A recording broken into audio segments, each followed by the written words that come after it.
बिस्मिल्लाहिर्रहमानिर्रहीम। अस्सलाम वालेकुम friends, welcome to my channel cooking with Muskan. उम्मीद करती हूँ आप सब लोग खैरियत से होंगे। आज मैं लाई आपके लिए चटनियाँ गोश्त की रेसिपी जो कि बहुत मज़े की बनती है। मेरी इस रेसिपी को अपने घर ट्राई ज़रूर करिएगा। अगर आपको मेरी रेसिपी अच्छी लगे तो मेरे चैनल को सब्सक्राइब और मेरी वीडियो को लाइक करना मत भूलिएगा। चले चलते हैं रेसिपी की तरफ। उसके लिए मैंने हाफ़ कप ऑयल में 1 अदद प्याज फ्राई किया है। जब प्याज अच्छे से फ्राई हो जाए तो इसके अंदर 2 अदद टमाटर ऐड कर दें। टमाटर इतनी देर फ्राई करें कि अच्छे से गल जाए। उसके बाद इसमें तमाम मसाले ऐड कर दें।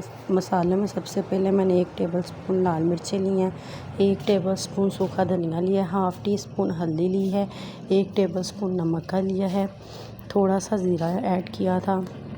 सारे मसाले ऐड कर थोड़ा सा पानी ऐड कर दें ताकि मसाला साथ ना लगे। साथ ही मैंने चिकन ऐड कर दिया था। चिकन 1 kg था। चिकन ऐड कर हस्बे ज़रूरत पानी ऐड करें कि चिकन अच्छे से गल जाए। जब चिकन गल गया था मैंने चिकन को अलग कर लिया और तरी अलग कर ली थी। आप भी इसी तरह चिकन को निकाल लें, तरी भी अलग कर लें। साथ ही फिर मैंने चटनियाँ ऐड कर दी। चटनियाँ ऐड कर 5 से 10 मिनट के लिए मैंने वेट लगा दिया। वेट खोलने के बाद पानी ड्राई होने तक अच्छे से इसको भूनें। जब पानी थोड़ा सा रह जाए तो चिकन ऐड कर दें। चिकन ऐड करके इसको अच्छे से भूनें कि पानी ड्राई हो जाए। अगर आपको मेरी रेसिपी अच्छी लग रही हो तो मेरी वीडियो को लाइक और मेरे चैनल को सब्सक्राइब ज़रूर करिएगा। इससे हमारा हौसला बढ़ता है।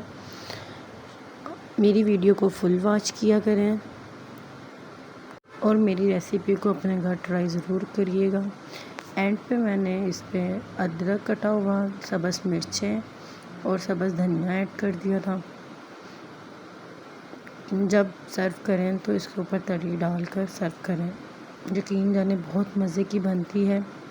मेरी रेसिपी को ज़रूर ट्राई करिएगा, सबको बहुत पसंद आएगी।